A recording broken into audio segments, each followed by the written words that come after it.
Aspire Day School is having their grand opening and ribbon cutting ceremony today. That's right. So this morning we are joined by Hannah Phillips and Olivia. All of them Olivia. are. Olivia. There we are. Yeah. Olivier Williams.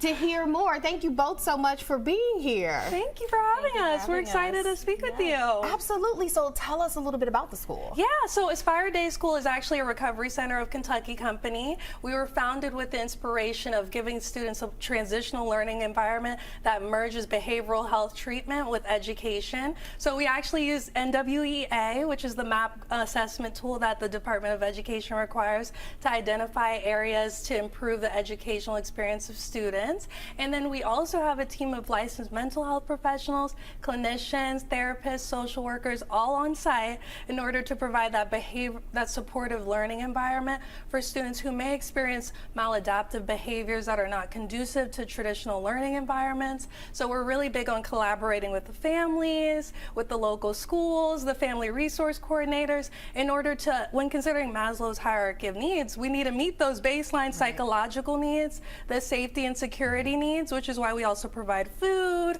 for the students, transportation services, individual therapy, family therapy, also that they can reach that point of self-actualization and transition back into their original learning environment. Wow. So I think what is a little interesting even about what you said is talking about the students and their learning abilities. What are you seeing right now? Because COVID, you know, we just had the pandemic. It was hard for many students. Tell us what it's like now. Yeah, absolutely. Even when considering the fact that the mandated counselor to student ratio in Kentucky is 1 counselor to 250 students, and then the need for empathy has just exacerbated because of the pandemic. So what we're seeing is that we need to implement more enrichment opportunities. We actually operate year-round since we are a day treatment program, but what makes us unique is integrating that educational component so that they can have a holistic opportunity to thrive. Yeah, so like I said, we're a transitional program, so the goal is not for them to stay with us forever. It's 6 to 9 months so that they can effectively return to whatever original learning environment they came to us from. All right, now we got a ribbon cutting coming up today. Yes. Can you tell us about that? Yeah, so our ribbon cutting ceremony is actually tomorrow on August 29th. We are located at 2628 Wilhite Court here in Lexington. It's going to be from 10:30 to 5:30. So again, it's going to be our grand opening and ribbon cutting ceremony. We're going to have lots of people out from the community. So anyone who's interested in learning more is definitely welcome to attend. If you are not able to attend but you would like to learn more about us, you can check us out at aspiredayschool.org.